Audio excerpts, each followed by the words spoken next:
Hello everyone. तो आज हम सॉल्व करेंगे PYQs ऑफ SSC MTS। देखो ये PYQ 2023 के हैं, मैं आपको बताया 2024 के हैं, सॉरी, ठीक है। और इसको ये 2024 के ही हैं, ठीक है। इसमें 2023 के क्वेश्चंस हैं।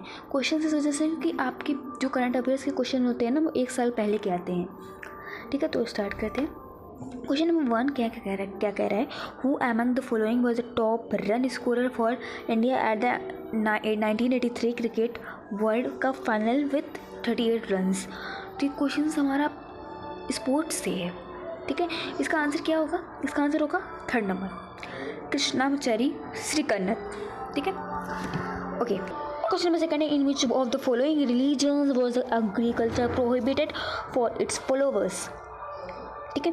ये रिलीजन से क्वेश्चन है, तो इसका आंसर होगा Jainism. In which of the following religion was agriculture prohibit for its followers, ठीक है। तो कौन सा ऐसा रिलीजन है जहाँ पे जो एग्रीकल्चर है ना वो प्रोहिबिटेड है फॉर इट्स फ्लावर, मतलब फ्लावर्स नहीं होते वहाँ पे, ठीक है, उसके लिए मना है, तो वो है जैनिज्म।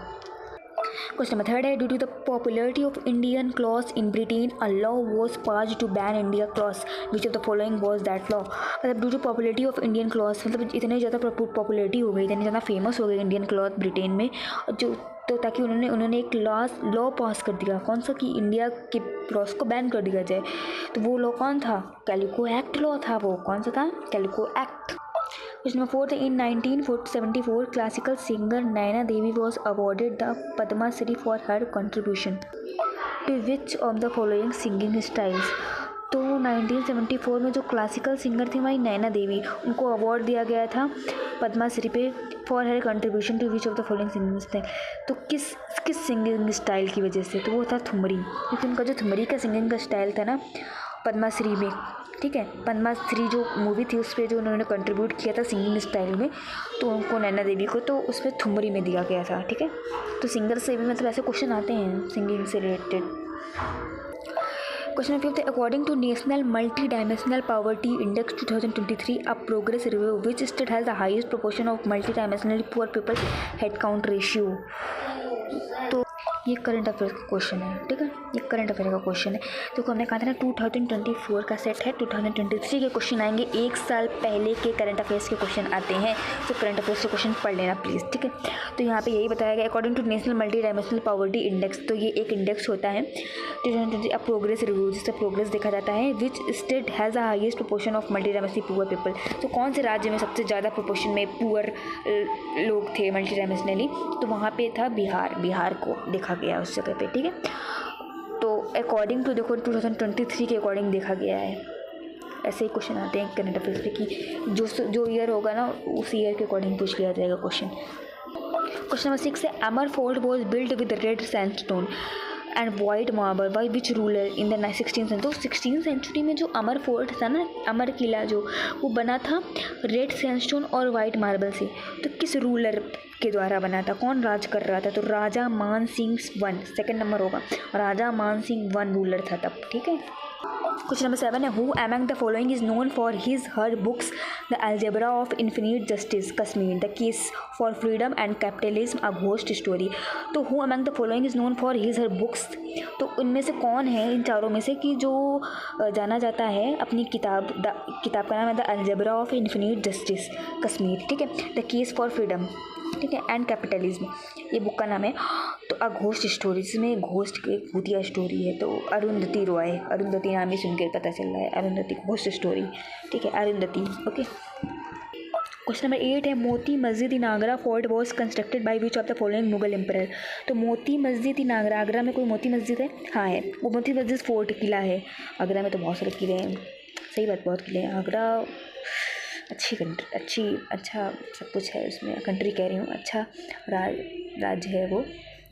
मोती Masjid in Agra fort was constructed by which of the following Mughal emperor. तो मोती मस्जिद जो आगरा में है वो किसके द्वारा बनाया गया? कौन से मुगल एम्परर के द्वारा बनाया गया? शाहजहाँ। क्वेश्चन नंबर 9 है the Indian constitution has adopted the parliamentary form of government from. तो जो Indian constitution has adopted the, अच्छा, तो जो इंडियन कॉन्स्टिट्यूशन है ना, जो भारत का संविधान है, उसने अडॉप्ट किया है पार्लियामेंट्री फॉर्म ऑफ गवर्नमेंट। कहाँ से अडॉप्ट किया है? ब्रिटेन से। Question number 10, carbon dioxide plays a vital role in changing the earth climate leading to a critical condition known as. ये क्वेश्चन इन्वायरमेंट से क्वेश्चन पूछा गया है, ठीक है। तो कार्बन डाइऑक्साइड जब बढ़ जाती है ना तो एक अपना एक रोल प्ले करती है, ठीक है, जिसमें से चेंज हो जाता है अर्थ का क्लाइमेट, ठीक है। जब ज़्यादा बढ़ गई था तो वो वाइटल मतलब खतरनाक रोल होता है उसका, बहुत घातक, वाइटल मीन्स घातक। तो leading to a critical condition, तो किस कंडीशन को फिर कौन सी कंडीशन हो जाती है, कौन सी क्रिटिकल कंडीशन हो जाती है, उसको कहते हैं ग्रीन हाउस इफेक्ट। तो कार्बन डाइऑक्साइड कम करो, पेड़ लगाओ प्लीज़, ऑक्सीजन बढ़ाओ ताकि ग्रीन हाउस इफेक्ट ना हो। क्वेश्चन नंबर 11 है, what is the chemical formula for the compound commonly known as laughing gas. Laughing gas के लिए पता है लाफिंग गैस क्या होती है, आप सबको पता होगा। तो उसके लिए केमिकल फार्मूला क्या है, N2O, थर्ड नंबर, यस। इतना ईजी क्वेश्चन है ना। क्वेश्चन नंबर 12 है, few renowned artist of dance style in India are Roshan Kumari, Shobhana Narayan, Maya Roy Rao and Kumudini Lakhia. देखो ये कुछ आर्टिस्ट हैं, ठीक है, डांस स्टाइल, ठीक है। तो ये सब किस चीज़ के आर्टिस्ट है, किस डांस के, यहाँ डांस के नाम दिए हैं, तो वो है कथक। कौन सा है, Kathak. Question number 13, to mark the 75 years of Indo Lanka diplomatic relation, external affair minister Jaishankar inaugurated the Geoffrey Bawa. It is essential to the their exhibition in March 2023, who was Geoffrey Bawa. देखो ये क्वेश्चन करंट अफेयर्स का है, ठीक है, आप 23 देख के समझो, क्योंकि 24 का पेपर है तो 23 के क्वेश्चन आएंगे, पक्का आएंगे। To mark the 75 years of Indo, तो ये कुछ रिलेशन है 75 ईयर्स का, सॉरी ये कोई इंडो लंका डिप्लोमेटिक रिलेशन नाम का कुछ, external affair minister Jaishankar inaugurated, ये सब कुछ है। External affair minister Jaishankar inaugurated the Geoffrey Bawa है, ठीक है। तो द जोफ्री बावा नाम है किसी का। It is internal to their exhibition, who was Geoffrey Bawa, तो यही पूछा गया है जोफ्री बावा कौन था, ठीक है। तो वो था हमारा श्री लंकन आर्किटेक्ट, तो वो आर्किटेक्ट था, ठीक है। ये करंट अफेयर का क्वेश्चन है, पक्का करंट अफेयर का क्वेश्चन है, ठीक है। तो जोफ्री बावा कौन था, श्रीलंकन आर्किटेक्ट। क्वेश्चन नंबर 14 है, Navroz is celebrated as the new year by which of the following communities.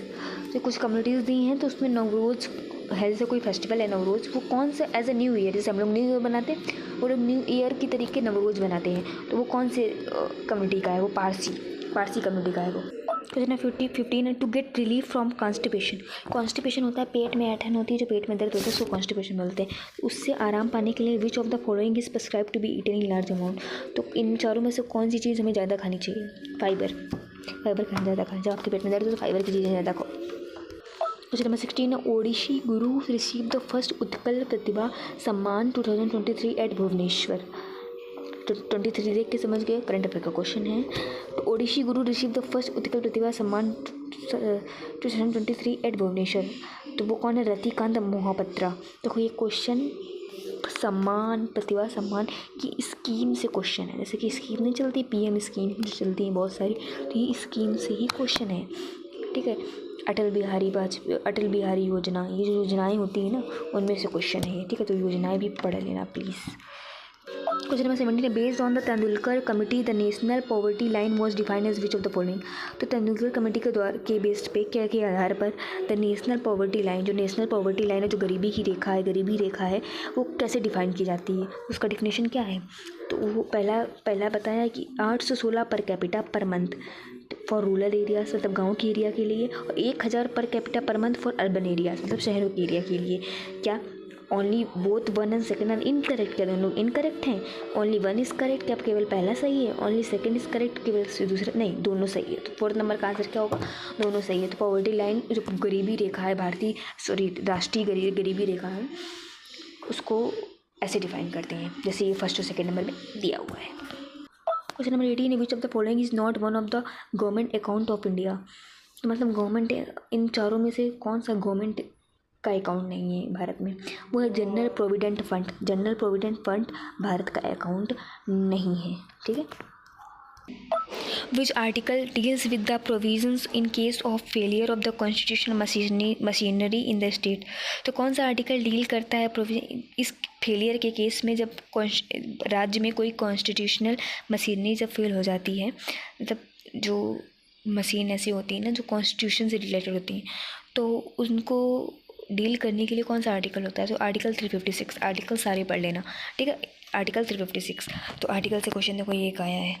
Question number 20 है, anorexia nervosa is an eating disorder in teenager hair body weight. तो एक डिसऑर्डर है जिसको बोलते हैं एनोरेक्सिया नर्वोसा। तो ये डिसऑर्डर है जो टीनेजर्स को होता है, ठीक है, टीनेजर्स में होता है। इसमें बॉडी वेट का क्या होता है? क्या वो चेंज नहीं होता, या इंक्रीज़ होता है, या डिक्रीज़ होता है, या इंक्रीज़ होता है पर धीरे धीरे, तो बहुत ज़्यादा डिक्रीज़ होता है। तो थर्ड नंबर होगा लूजेस ड्रास्टिकली। देखो ये क्वेश्चन ह्यूमन डिसीज से आया है, बायोलॉजी का क्वेश्चन है। क्वेश्चन नंबर 21 है, according to average rainfall in India the Ladakh union territory is located in. तो रेनफॉल जो भारत में रेनफॉल होती है ना, उसके अकॉर्डिंग एवरेज जो रेनफॉल होती है, जो लद्दाख यूनियन टेरिटरी है वो कैसे एरिया में है, कि जहाँ पे रेनफॉल ज़्यादा होती है, कम होती है, कैसा होती है, मीडियम होती है। तो वहाँ पे ना ज़्यादा होती, ना कम होती, ना मीडियम होती, वहाँ पे इनएडिक्वेट होती है। मतलब होती इनएडिक्वेट क्या मतलब समझते हो? जो प्रॉपर्ली नहीं होती, इनएडिक्वेट एडिक्वेट होती है, ठीक है। Okay, question number 22, where was the intercontinental football cup 2023 organised? Bhubaneswar, ठीक है। तो कहाँ पर in continental football cup 2023 organise किया गया था? ठीक है, 2023 में भुवनेश्वर। अब ये भी करंट अफेयर का क्वेश्चन है, बट स्पोर्ट्स से करंट अफेयर का क्वेश्चन है, ठीक है। समझ लो ना, स्पोर्ट्स से रिलेटेड करंट एक साल पहले के क्वेश्चन पढ़ लेना, या फिर स्पोर्ट्स से रिलेटेड क्वेश्चन जरूर पढ़ना। एक स्पोर्ट बहुत इंपॉर्टेंट है, एक बायोलॉजी के ह्यूमन डिसीज़ का टॉपिक बहुत इंपॉर्टेंट है, ठीक है। Plant kingdom, animal kingdom important है, इन्वायरमेंट का कुछ टॉपिक इंपॉर्टेंट है, ठीक है। ऐसे करके कुछ आर्टिकल जैसे इंपॉर्टेंट है, ठीक है। और करंट अफेयर्स तो वैसे भी इंपॉर्टेंट है, ठीक है। और कुछ इकोनॉमिक्स से एक दो क्वेश्चन आए हैं, ठीक है। ज्योग्राफी का तो अभी मुझे कोई नहीं दिखा वैसे, ठीक है, दिखेगा तो बताऊँगी। Question number 23, who was the viceroy of India when the Indian arms act 1878 was passed? तो जब हमारा ये जो एक्ट पास हुआ था, ठीक है, तब उस समय हमारा जो विसरॉय भारत का कौन था? वो था लॉर्ड लाइटॉन। तो कोई हिस्ट्री का क्वेश्चन है, हिस्ट्री से काफ़ी क्वेश्चन आया, तो हिस्ट्री को इंपॉर्टेंस दीजिएगा। लॉर्ड लाइटॉन, ठीक है, हिस्ट्री का काफ़ी हद तक है ये, तो हिस्ट्री इंपॉर्टेंट है। क्वेश्चन नंबर 24 है, अकॉर्डिंग टू इकोनॉमिक्स से क्वेश्चन देखो ये आया। तो इकोनॉमिक्स सर्वे वो भी देखो उसी साल का आया। According to economic survey 2023-24 which of the following state is the largest wheat producing state of India? जो इकोनॉमिक का सर्वे, जो आर्थिक उसका सर्वे नहीं होता है, इकोनॉमिक्स में वैसे भी सर्वे होते हैं, क्या पढ़ा होगा तुमने। तो 23-24 के अकॉर्डिंग जब सर्वे हुआ है, तो कौन सा राज्य जिसमें गेहूँ की उत्पादन बहुत ज़्यादा हुई? उत्तर प्रदेश। ये तो सिंपल सी बात है, अपने उत्तर प्रदेश, मैं उत्तर प्रदेश की हूँ तो मैं बता रही हूँ, उत्तर प्रदेश में बहुत ज़्यादा गेहूँ का उत्पादन होता है, ठीक, वही मात्रा, उसी में मात्रा ज़्यादा हो सकती है। So this is our last and 25th question of general awareness in 2023। फिर देखो 23 आया, तो ये क्या है? हमारा करंट अफेयर्स का क्वेश्चन होगा, पक्का है वही है। Congress MP Shashi Tharoor has been named as the chairperson of the parliamentary committee on. अच्छा, तो ये जो शशि थारूर हैं MP मध्य प्रदेश में कांग्रेस, तो वो उनको chairperson of the parliamentary committee किस चीज़ पे किया गया? हाउसिंग एंड अर्बन अफेयर में किया गया, एक्सटर्नल अफेयर, फाइनेंस और हेल्थ में ना, केमिकल और फर्टिलाइजर्स में किया गया, ठीक है। तो ये मेरा लास्ट क्वेश्चन था, और नेक्स्ट वीडियो मैं इंग्लिश के क्वेश्चन से लाऊंगी। तो इंग्लिश के क्वेश्चन जब तुम देखोगे ना, तो तुम्हें लगेगा ना उससे कई क्वेश्चन तो तुम ऐसे ही सॉल्व कर लोगे, अगर तुमने इंग्लिश में थोड़ा सा वोकैबुलरी का थोड़ा सा नॉलेज है, ठीक है। और जनरल अवेयरनेस के क्वेश्चन के लिए मैंने तुम्हें बताया current affairs is very important before 1 year, और article, polity, economic, environment, biology, history और करंट अफेयर्स का अगर तुमने पढ़ लिया तो 6-7 क्वेश्चन सॉल्व हो जाएंगे आराम से। मैंने इसमें देख के बता दिया, हो जाएंगे, ठीक है। आराम से पढ़ना, किसी यूट्यूबर की हेल्प ले लेना इस जीके के लिए, ठीक है। स्टैटिक जीके में स्पोर्ट्स वेरी इंपॉर्टेंट, ठीक है। Dance, singing, art and culture से क्वेश्चन है, ठीक है। इंग्लिश की बात करती हूँ मैं, तो इंग्लिश के लिए ना आप नीतू सिंह की मैम की बुक ले लेना, वॉल्यूम 1, ठीक है। वॉल्यूम 1 में आप इतनी वोकैबुलरी पढ़ डालना, ठीक है, और कहीं वोकैबुलरी मत पढ़ना CMDS के लिए, इतनी इनफ है। इंग्लिश का पेपर में जब मैं वीडियो बनाऊंगी ना, तो आपको पता चल जाएगा, देखे कि यूट्यूब की बुक ही पढ़ लूँगी ना, बहुत पूरे मार्क्स आ सकते हैं आपके, दिमाग लगाना बस उसमें। Thank you so much. Subscribe for more videos, for more information about SSC MTS. Bye bye.